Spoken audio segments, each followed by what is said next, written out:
అందరికీ నమస్కారం. ఈ విలేకరుల సమావేశం ఉద్దేశించి గౌరవనీయులు డికే అరుణ గారు, మహబూబ్నగర్ పార్లమెంటు సభ్యురాలు, అదేవిధంగా భారతీయ జనతా పార్టీ జాతీయ ఉపాధ్యక్షురాలు, అదేవిధంగా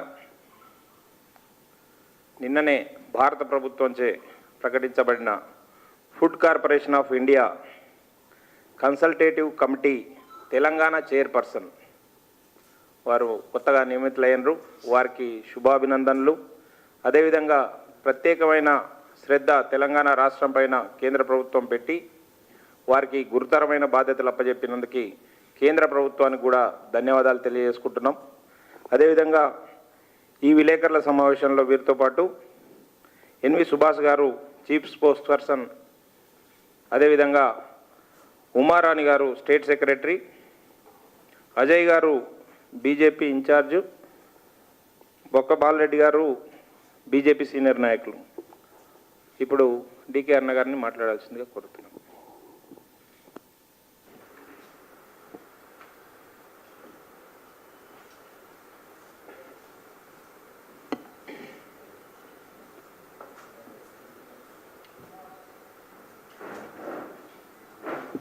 మీడియా మిత్రులందరికీ నమస్కారం.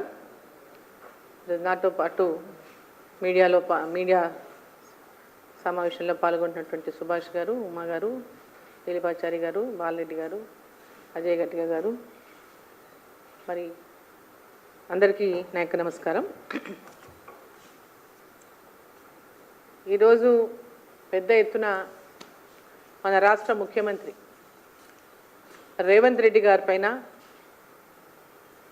నేషనల్ హెరాల్డ్ కేసులో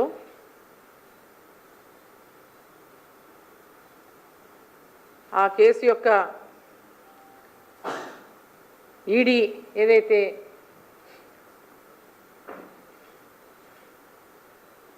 ఎవరెవరైతే కాంగ్రెస్ పార్టీలో ఉన్నటువంటి పెద్ద నాయకులు కాంగ్రెస్ పార్టీ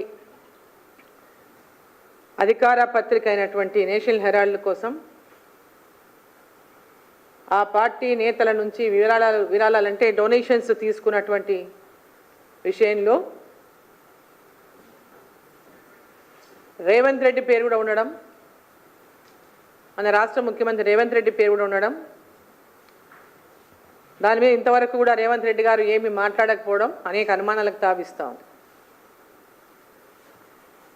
స్వయంగా ఈ ఛార్జ్షీట్లో ఈడీ ఇచ్చినటువంటి ఛార్జ్షీట్లో రేవంత్ రెడ్డి గారు వారి యొక్క సూచనల మేరకు 80 లక్షల రూపాయలు కొంతమంది నేతలు విరాళంగా ఇచ్చిందని, ఇంకా మిగతా నేతలను కూడా విరాళాలు ఇవ్వాలని కోరినట్లు రేవంత్ రెడ్డి కోరినట్లు ఈరోజు పెద్ద ఎత్తున ఈరోజు అన్ని పత్రికలు కూడా వార్తలు వచ్చినాయి. దీని విషయంలో మరి ముఖ్యమంత్రి రేవంత్ రెడ్డి గారు, ఎందుకంటే కర్ణాటకలో డికే శివకుమార్ గారు కూడా స్పందించినారు, ఇచ్చినాను ఒప్పుకున్నాడు ఆయన. మరి రేవంత్ రెడ్డి గారు ఎంతమందితో ఈ విధంగా డబ్బులు వసూలు చేసిండు, ఎన్ని లక్షలో కోట్లో మరి ఆ నేషనల్ హెరాల్డ్ పత్రిక కోసం విరాళాలు కలెక్ట్ చేసిండు. ఎందుకంటే చాలా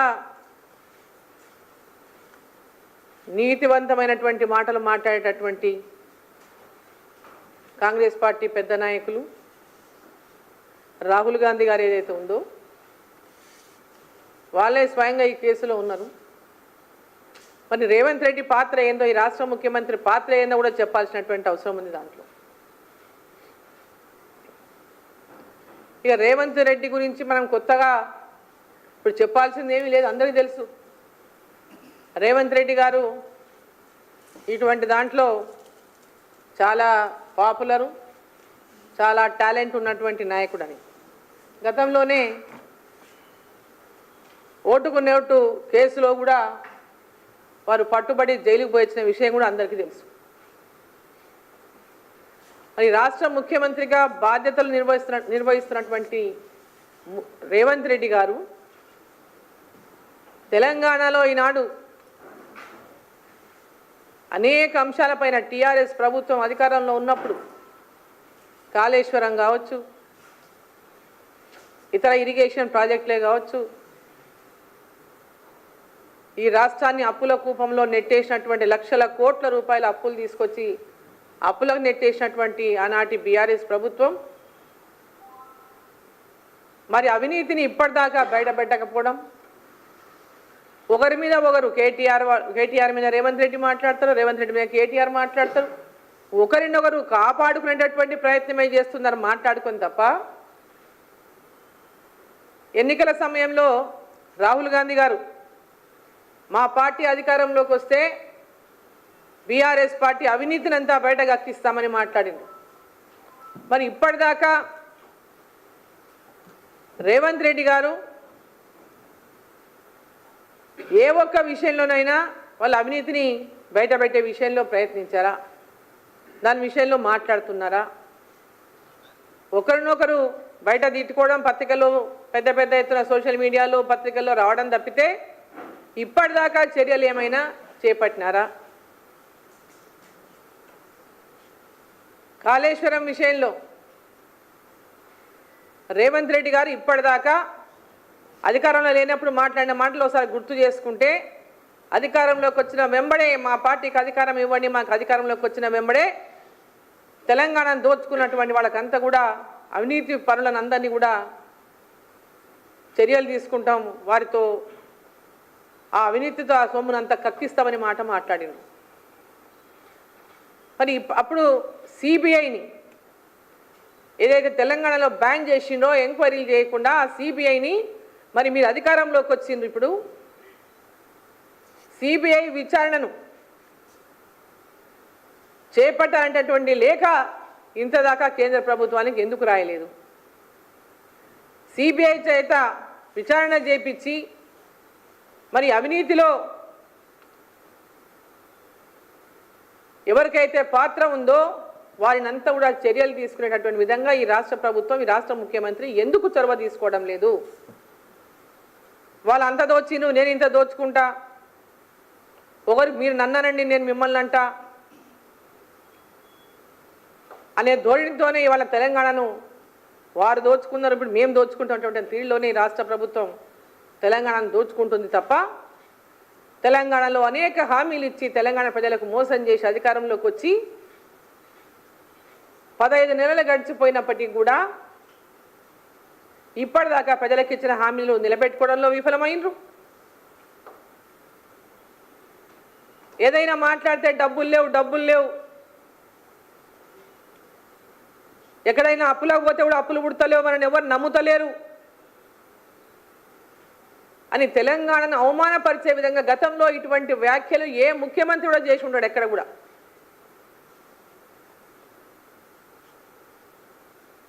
అంత ఘోరమైనటువంటి పరిస్థితిలో ఈ రాష్ట్ర ముఖ్యమంత్రి ఈ రాష్ట్రాన్ని ఏలుతుంటే, అసలు ఈ రాష్ట్రంలో ప్రజలను మోసం చేసి అధికారంలోకి వచ్చి దివాలా తీసినటువంటి పరిస్థితిలో మేము ఈ రాష్ట్రంలో అధికారంలోకి వచ్చినాం, ఏమీ లేదు ప్రభుత్వంలో అని చెప్పి మాట్లాడుతూ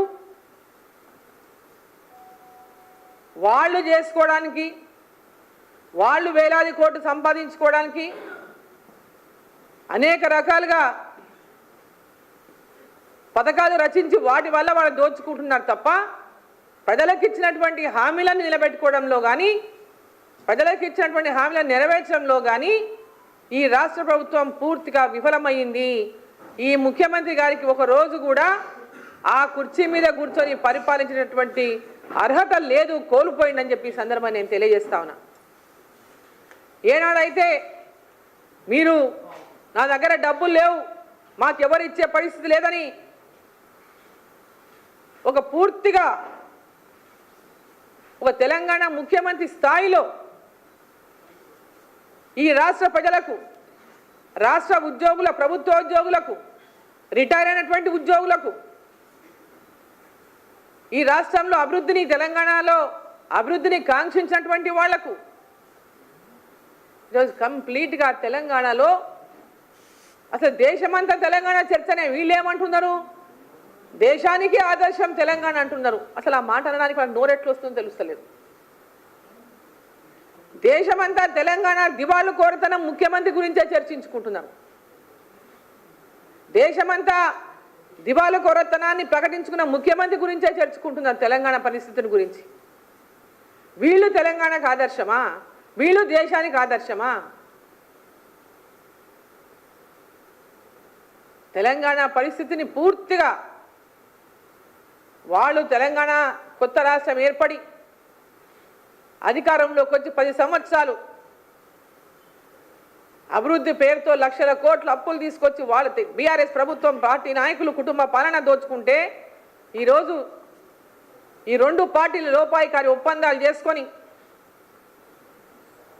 ఉంటే మీరన్నా ఉండాలి, ఉంటే మేమన్నా ఉండాలి, భారతీయ జనతా పార్టీ మాత్రం రాకూడదు అనేటటువంటి విధంగా అండర్స్టాండింగ్స్ పెట్టుకొని తెలంగాణ ప్రజల్ని అన్ని అబద్ధ మాటలు చెప్పి అనేక అబద్ధ హామీలు ఇచ్చి మోసం చేసి అధికారంలోకి వచ్చినటువంటి కాంగ్రెస్ పార్టీ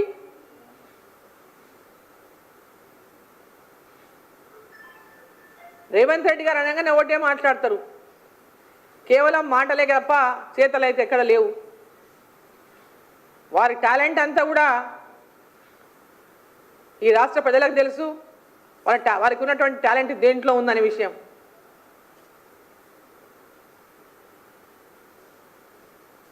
అవసరం వచ్చినప్పుడల్లా మోదీ గారిని ఎప్పుడైతే వాళ్లకు భారతీయ జనతా పార్టీ పెద్ద ఎత్తున తెలంగాణలో పుంజుకుంటున్న నేపథ్యంలో భారతీయ జనతా పార్టీని మోదీ గారిని నోటికొచ్చినట్టు తిడతారు, నోటికొచ్చినటువంటి భాష మాట్లాడతారు. మళ్ళో పక్క మేము పోతాం అడుగుతామని మళ్ళో పక్క మాట్లాడతారు అభివృద్ధి విషయంలో. ఇక తెలంగాణలో జరుగుతున్న అభివృద్ధి కేంద్ర ప్రభుత్వం నిధులు లేకుంటే అభివృద్ధే లేదు. కేంద్ర ప్రభుత్వ నిధులతోనే తెలంగాణలో అభివృద్ధి జరుగుతూ ఉంది.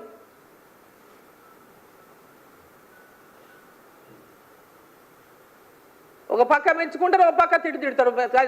తెలంగాణకి ఏమి ఇస్తలేదు, కేంద్ర ప్రభుత్వం తెలంగాణకి ఏమి ఇస్తలేదు అని ఒక దుష్ప్రచారాన్ని ఒక పక్క చేస్తారు. మళ్ళీ ఒక పక్కనేమో ఢిల్లీకి పోయి మాకు ఈ ఫండ్స్ కావాలి, ఆ ఫండ్స్ కావాలి, ఈ పథకాలు కావాలి, ఆ పథకాలు కావాలని ఒక పక్క రిప్రజెంటేషన్లు ఇస్తారు. ఈరోజు రోడ్లు కానీ, రైల్వే మార్గాలు కానీ, గ్రామీణ ప్రాంతాల అభివృద్ధి కానీ, మున్సిపాలిటీల అభివృద్ధి కానీ, తాగునీటి పరిస్థితుల అభివృద్ధి కానీ ఇట్లా చెప్పుకుంటూ పోతే ప్రతి ఒక్క అభివృద్ధి కార్యక్రమం కేంద్ర ప్రభుత్వ నిధులతోనే జరుగుతూ ఉంది. నరేంద్ర మోదీ గారి ప్రభుత్వం, ఎన్డీఏ ప్రభుత్వం నేతృత్వంలో ఆనాటి కొత్త రాష్ట్రం ఏర్పడిన తెలంగాణ రాష్ట్రంలో బీఆర్ఎస్ పార్టీ వెళ్ళినప్పుడు కానీ, ఈనాడు కాంగ్రెస్ ప్రభుత్వం పరిపాలిస్తున్నప్పుడు కానీ కేంద్ర ప్రభుత్వం నిష్పక్షపాతంగా ఈ కొత్త రాష్ట్రానికి ప్రజల యొక్క అభివృద్ధి కాంక్షించి ప్రతి గ్రామం అభివృద్ధి చెందాలనే లక్ష్యంతో ఈ ప్రాంతానికి తెలంగాణ రాష్ట్రానికి నిధులు ఇస్తుంటే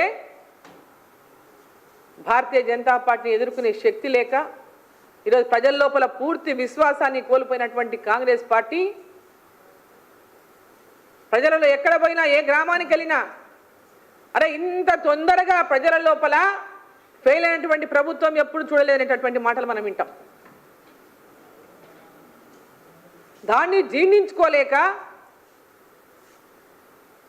కాంగ్రెస్ పార్టీ తెలంగాణలో మేం ప్రత్యామ్నాయమని భావించేటటువంటి బీఆర్ఎస్ పార్టీ రెండు కూడా లోపల లోపాయికారి ఒప్పందాలతోన తెలంగాణలో భారతీయ జనతా పార్టీ పెద్ద ఎత్తున బలం పుంజుకుంటా ఉంది. గ్రామ గ్రామాన ఇంటింటికి భారతీయ జనతా పార్టీ చేరుకుంటా ఉందని జీర్ణించుకోలేనటువంటి 2 పార్టీలు కలిసి ఆడుతున్నటువంటి నాటకాలు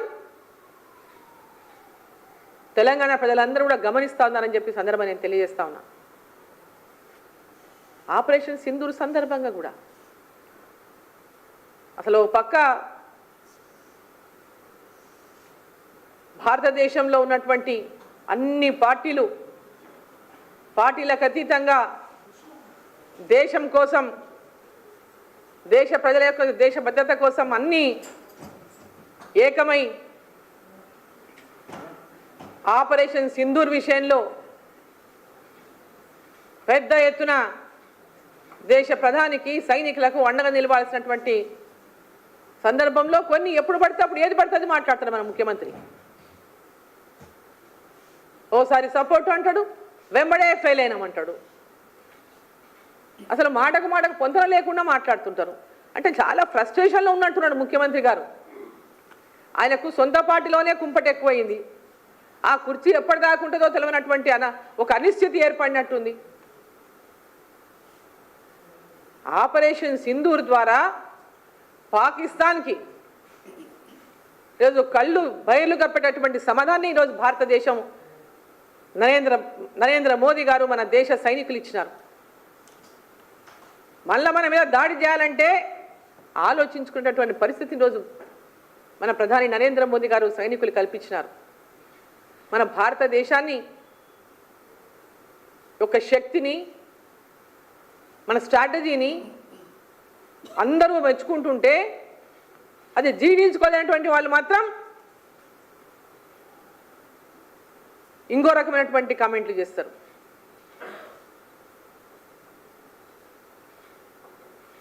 ఆపరేషన్ సింధూర్ ఈరోజు భారతీయ ప్రజలందరిలో కూడా ఒక విశ్వాసాన్ని నింపింది. ఉగ్రవాదులు మన మీద దాడి చేయాలంటే మళ్ళీ వాళ్ళు మిగులుతారా అనేటటువంటి ఆలోచన చేసుకునే పరిస్థితిని కల్పించింది. ఈరోజు చర్చలంటూ జరగాలంటే కేవలం ఉగ్రవాదాన్ని అంతం చేసే విషయంలోనే చర్చలు జరగాలని ప్రధానమంత్రి మాట్లాడినటువంటి విషయాన్ని ఒకసారి వీళ్ళు గుర్తు పెట్టుకోవాలని తెలియజేస్తా ఉన్నాను.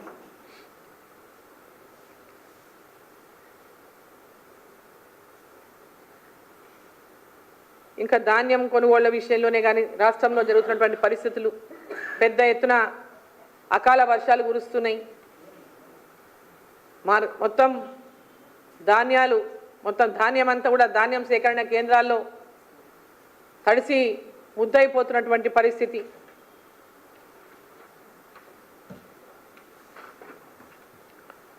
మన రాష్ట్రంలో మొత్తం 60 లక్షల ఎకరాల్లో వరి సాగు చేస్తే 130 లక్షల మెట్రిక్ టన్నుల యొక్క దిగుబడి వచ్చింది. కానీ ఇప్పటికీ కేవలం కొన్నది సగం కూడా లేదు. 65 లక్షల టన్నులు మాత్రమే ఇప్పటిదాకా సేకరణ చేసిండ్రు. 2.5 నెలలు గడుస్తున్నా, ఇంకా 2 నెలలు అయిపోతున్నా కూడా ఇంకా పూర్తిగా అన్నటువంటి పరిస్థితి. కొనుగోలు కేంద్రాల్లో సరైనటువంటి వసతులు లేవు. ధాన్యం తెచ్చుకున్నటువంటి రైతులు తీవ్రమైనటువంటి ఇబ్బందులు ఎదుర్కొంటున్నారు. ధాన్యం తీసుకొచ్చి ధాన్యం సేకరణ కేంద్రాల్లో రోజుల వారీగా రోజులు పెట్టుకున్నటువంటి దుస్థితి ఏర్పడింది. ధాన్యానికి గన్యు బ్యాగులు ఇచ్చేటటువంటి పరిస్థితి లేదు సమయానికి. గన్యు బ్యాగులను నింపితే లారీలు వచ్చేటటువంటి పరిస్థితి లేదు సమయానికి. బ్యాగులు ఉంటే లారీలు రావు, లారీలు ఉంటే బ్యాగులు రావు. ఒక విచిత్రమైనటువంటి ఇబ్బందులను ఈరోజు రైతులు ఎదుర్కొంటూ ఉన్నారు. ప్రభుత్వం వాటి మీద దృష్టి పెట్టాల్సినటువంటి విషయాలను పక్కన పెట్టి కేవలం వాళ్ళ ఇంటర్నల్ పాలిటిక్స్, వాళ్ళ కుర్చీని ఎట్లా కాపాడుకోవాలి అనే లక్ష్యంతోనే ఈ రాష్ట్రంలో పరిపాలన జరుగుతుంది తప్ప రైతుల యొక్క సమస్యల పైన కానీ, ప్రజలకు ఇచ్చినటువంటి హామీలు నెరవేర్చే విషయంలో కానీ ఈ రాష్ట్ర ప్రభుత్వం దృష్టి పెట్టడం లేదని చెప్పి సందర్భాన్ని తెలియజేస్తా ఉన్నాం. 500 రూపాయలు ప్రతి క్వింటాల్కి బోనస్ ఇస్తామన్నారు. మరి ఇప్పటిదాకా ఎంతమంది రైతులకు ఇచ్చిండ్రు బోనస్ తెలపాల్సినటువంటి అవసరం ఉంది. ఎక్కడ కూడా ఇప్పటిదాకా రైతులకు పూర్తి స్థాయిలో ఈ బోనస్ రైతులకు అందడం లేదని గురించి కూడా ఈ సందర్భాన్ని నేను తెలియజేస్తా ఉందని ప్రభుత్వానికి. వాళ్ళ మాటలేమో రోజు చూస్తాం పత్రికల్లో, పెద్ద మాటలేమో కోటలు దాటిపోతున్నాయి, చేతలు మాత్రం కడపలు కూడా దాటలేమని చెప్పి తెలియజేస్తా ఉన్నాం. వెంబడే రైతులకు చెల్లించాల్సినటువంటి బోనస్ను ఇమ్మీడియట్గా చెల్లించాలని చెప్పి నేను డిమాండ్ చేస్తా ఉన్నా. సరైన సమయానికి ధాన్యం కొంటే వర్షం పడ్డప్పుడు ఈ వర్షం పడి హడావిడిగా తడిసిన ధాన్యం కొనే పరిస్థితి రాదు. ఈ తడిసిన ధాన్యం కొనడం వల్ల ఆ తడిసిన ధాన్యం ముందే కనుక ఇన్ టైం కనుక కొంటే మంచి ధాన్యం కూడా ప్రొక్యూర్ చేయగలుగుతాం. ఇన్ టైంలో కొనకపోవడం వల్ల, సరైన టైంలో ధాన్యాన్ని సేకరించకపోవడం వల్ల కూడా తడిసిన ధాన్యాన్ని రైతుల నుంచి సేకరించాల్సి రావడం పరిస్థితి ఏర్పడతా ఉంది.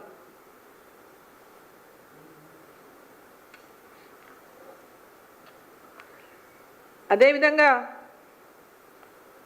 ఉమ్మడి మహబూబ్నగర్ జిల్లాలోని ప్రాజెక్టుల విషయంలో ఇరిగేషన్ ప్రాజెక్టులు అన్నీ కూడా ఎక్కడొక్కడే వేసిన గొంగడ ఉన్నట్టే ఉన్నది. ఎక్కడ కూడా మేము ఎన్నిసార్లు మీటింగులు చేసిండ్రు, ఎన్నో రివ్యూలు అయినాయి, కానీ అడుగు కూడా ముందుకు పడలేదు.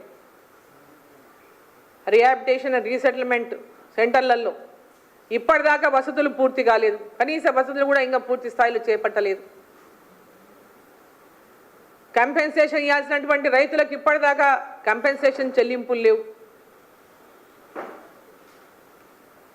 రిహాబిటేషన్ అండ్ రీసెటిల్మెంట్ గ్రామాల యొక్క పరిస్థితి చాలా అధ్వాన్నంగా ఉన్నాయి. ఆ రిహాబిటేషన్ సెంటర్స్ యొక్క పరిస్థితి, ప్రాజెక్టుల పరిస్థితి, పాలమూరు రంగారెడ్డి అది కూడా ఎక్కడ వేసిన గొంగడ అక్కడే ఉన్నది. ఉదండాపూర్ రైతులకు కూడా ఇప్పటిదాకా కంపెన్సేషన్ చెల్లింపులు చేయలేదు. రిజర్వాయర్లలో ఉన్న భూములు కోల్పోయినటువంటి రైతులకు, గ్రామాలలో నిర్వాసితులైనటువంటి నిర్వాసితులకు ఇప్పటిదాకా వాళ్ళకి కంపెన్సేషన్ చెల్లింపు జరగడం లేదు. అదేవిధంగా పాలమూరు రంగారెడ్డికి ఏదైతే మొట్టమొదటగా జూరాల ప్రాజెక్టు నుంచి అప్రోచ్ ఉండి ఆ ప్రాజెక్టుని ఫస్ట్లో మొట్టమొదటగా ఏదైతే ప్రాజెక్టు ప్రపోజల్ ఉండిందో ఆ ప్రాజెక్టు ప్రపోజల్ని డిజైన్లు మార్చి దాని అప్రోచ్ మార్చి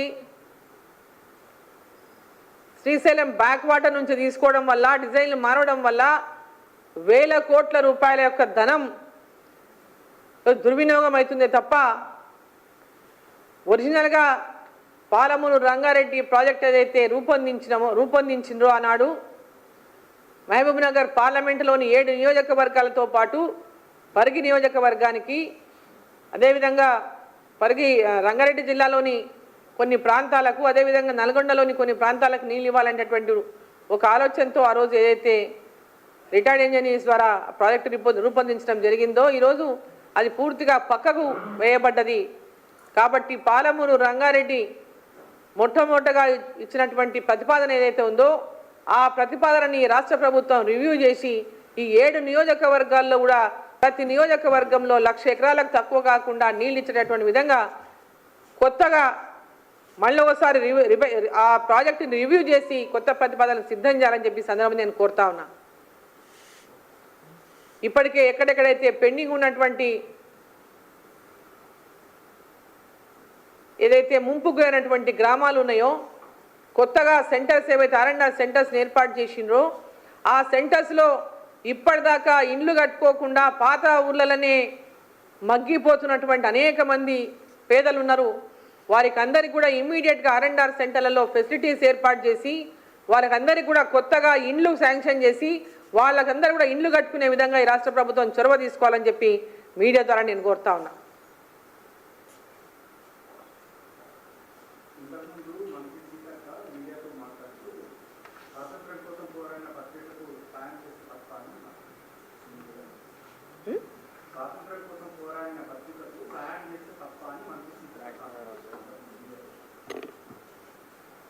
అంటే వారి నేషనల్ హెరాల్డ్కు సాయం చేస్తే తప్పు లేదు, అదే మాట చెప్పమానండి. వాళ్ళని ఎవరు వద్దన్నారు? మేము ఎవరెవరు ఎన్నెన్ని కోట్లు ఇచ్చిండ్రో, ఎవరెవరు ఎన్ని లక్షలు ఇచ్చినో చెప్పమానండి. దాంట్లో బయట పెడితే తప్పేముంది?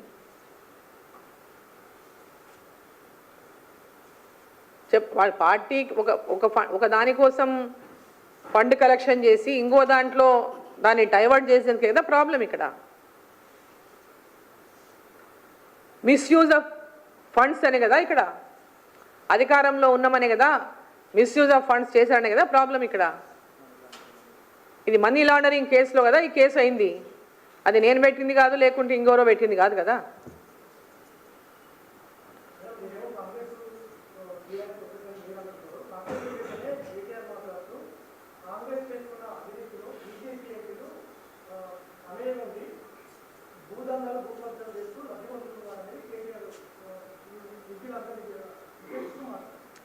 ఇప్పుడు వాళ్ళ వెన్ను వాళ్ళు చూసుకోవాలి. ఇప్పుడు వాళ్ళ అధికారంలోంచి తొలగించింది ఎందుకు? ప్రజలు వాళ్ళని గద్దె దించింది ఎందుకు? అవన్నీ వాళ్ళు చేసేందుకే గద్దె దించిండ్రు. ఇప్పుడు కొత్తగా వచ్చిన వాళ్ళు మళ్ళీ వాళ్ళని ఫాలో అవుతున్నారు వాళ్ళ ఫుడ్ స్టెప్స్లోనే. కాబట్టి వాళ్ళు ఒకరినొకరు రక్షించుకునేటటువంటి ప్రయత్నం చేస్తున్నారు. ఒకరికొరు కవచలాగా మారిపోయింది వాళ్ళు. కాంగ్రెస్ పార్టీకి బీఆర్ఎస్ కవచం, బీఆర్ఎస్ పార్టీకి కాంగ్రెస్ కవచం. కాబట్టి ఒకరు బయట పెట్టుకోవడం లేదు. ఇద్దరు కలిసి బీజేపీని మాట్లాడుతున్నారు, మధ్యలో డైవర్ట్ చేయడానికి ప్రయత్నం చేస్తున్నారు. చేసిన వాళ్ళు దోచుకున్న వాళ్ళు, దోచుకుంటున్న వాళ్ళు వీళ్ళు. గతంలో బీఆర్ఎస్ పార్టీ, టీఆర్ఎస్ పార్టీ దోచుకున్నది 10 సంవత్సరాలు. ఇప్పుడు 15 నెలల నుంచి కాంగ్రెస్ పార్టీ దోచుకుంటా ఉంది. అధికారం మాకు ఇవ్వమనండి, వాళ్ళు ఎవరెవరు ఎంత దోచుకున్నారో మేము చెప్తాం కదా. కాంగ్రెస్ పార్టీ ఏమన్నది, మాకు అధికారం ఇవ్వండి, టీఆర్ఎస్ పార్టీ యొక్క అవినీతిని అంతా బయట పెడతాం, కక్కిస్తామన్నారు. మరి ఏది, ఎంత కక్కిచ్చిండ్రు, ఎక్కడ కక్కిచ్చిండ్రు? ఈరోజు అమాయకుల మీద పడిపోయి అక్కడ ఇక్కడ మధ్యలో పేదవాళ్ళని ఇబ్బంది పెడుతున్నారు తప్ప ప్రభుత్వం అధికారంలోకి వచ్చి ఇచ్చిన హామీని నిలబెట్టుకోకుండా లంకె బిందెలు ఉన్నాయని అనుకున్నాను ఆయన చెప్తున్నాడు. ఇక్కడ వస్తేనేమో ఖాళీ బిందెలు ఉన్నాయని చెప్తున్నాడు ముఖ్యమంత్రి గారు. అప్పులు చేసిపోయిన సంగతి ఈయనకు తెలియదా? అప్పులు ఉన్న సంగతి తెలియదా? అన్నాడు. హామీలు ఇచ్చేట రోజు తెలియదా వీళ్ళకు? హామీలు ఇచ్చినాడు, అప్పులున్న 6 లక్షల కోట్ల అప్పు ఉంది, 7 లక్షల కోట్ల అప్పు ఉందని అందరం చెప్పిన వాళ్ళమే కదా. అది మేము అట్లాంటి హామీలు ఇవ్వలేదు కదా భారతీయ జనతా పార్టీ మా మేనిఫెస్టోలో. కాంగ్రెస్ పార్టీ కదా 6 గ్యారెంటీల పేరు మీద ఈరోజు లంకె బిందెలు ఉన్నాయనుకునే మాట మాట్లాడడానికి వాళ్ళకి కొంచెమన్నా సిగ్గు అనిపిస్తలేదా? ఉద్యోగుల రిటైర్మెంట్ బెనిఫిట్స్ ఇవ్వమంటే మీరు మాకు సహాయం చేయండి, రాష్ట్రం పరిస్థితి బాగాలేదని చెప్పడంలో సిగ్గు అనిపించడం లేదా?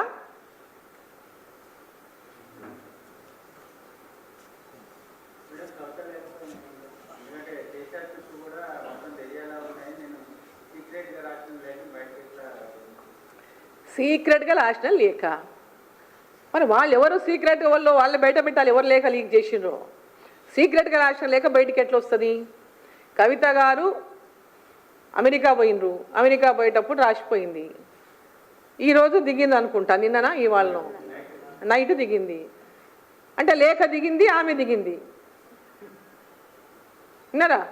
ఇప్పుడు దాంట్లో వాళ్ళే చెప్పాలి సమాధానం. ఆ లేఖ నిన్న దిగింది పేపర్లల్లా, మొన్న సోషల్ మీడియాలో మొన్న అంతా నిన్న పేపర్లలో దిగింది లేఖ, రాత్రి కవిత దిగింది. అంటే మీరే చెప్పాలా ఎవరో దానికి కారణం. ఆ లేఖలు ఎవరు రాసుకున్నారు, ఎవరు లీక్ చేసిండ్రు? వాళ్ళ కుటుంబం లీక్ చేస్తేనే వాళ్ళు లీక్ చేయలేదు, వాళ్ళ కావాల సన్నిహితులను లీక్ చేసి ఉండాలా. వాళ్ళ బెనిఫిట్, వాళ్ళ యొక్క లబ్ధి కోరేటోళ్ళో లేకుంటే ఆమెను లిఫ్ట్ చేయాలనుకునేటోళ్ళు ఎవరో దాని వెనుక పాత్ర, ఎవరి పాత్ర ఉందో ఆమెనే చెప్పాలా. లేఖ లీక్ అయిందంటే లేఖ ఎట్లా లీక్ అవుతుంది? వాళ్ళ తండ్రికి ఆమె రాసింది, అక్కడ తండ్రి అన్నా లీక్ చేయాలి, కవితనన్నా లీక్ చేయాలి. ఇక మధ్యలో ఎవరన్నా ఉంటే ఇంకా వాళ్ళ భావనన్నా లీక్ చేయాలి, వాళ్ళ అన్ననన్నా లీక్ చేయాలి. మంది ఎవరు లీక్ చేస్తారు చెప్పండి? అక్కడ వేరే వాళ్ళకి ఎక్కడ ఛాన్సు? అది ఆమెనే చెప్పాలి. దయ్యాలు ఎవరిని అంటుందో మనకెట్ట తెలుస్తుంది? దయ్యాలు ఎవరో వాళ్ళ ఇంట్లో పోయి మనం చూడం కదా. వాళ్ళ కుటుంబంలో ఉన్నటువంటి పరిస్థితులు మనకేం తెలుస్తాయి? మేము బయట నుంచి చూస్తాము, ఇంట్లో పోయి మనం చూడం కదా.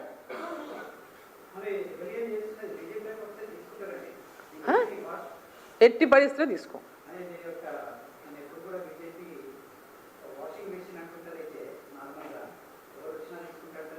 ఎవరు వచ్చినా అంటే దానికి కూడా కొన్ని ఉంటాయండి. ఎవరు వచ్చినా అంటే వచ్చే వాళ్ళు కూడా ఎవరైనా ఒకసారి చూస్తాం కదా. ఇప్పుడు మనం మన ఇంట్లోకి వచ్చిన గెస్ట్లందరినీ ఆహ్వానిస్తాం, ఎవరిని రావాలో వాళ్ళని ఆహ్వానిస్తాం కదా. అన్వాంటెడ్ గెస్ట్ని ఆహ్వానించాం కదా. వాషింగ్ మిషన్, అన్ని వాషింగ్ మిషన్లు అన్నింటినీ కూడా వాష్ చేయవు, కొన్ని అయితే కొన్ని కావు.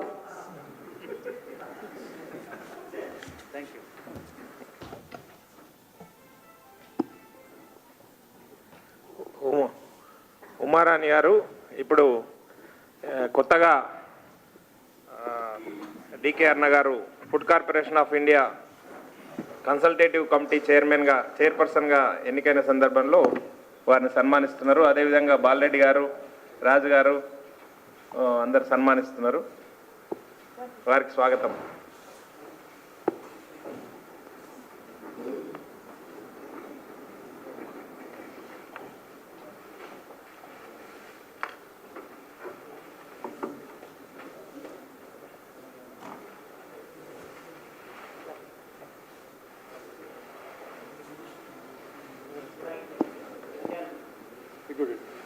పురుషోత్తం రెడ్డి గారు మాజీ సర్పంచుల సంఘం అధ్యక్షుడు, వారు కూడా సన్మానం చేస్తున్నారు.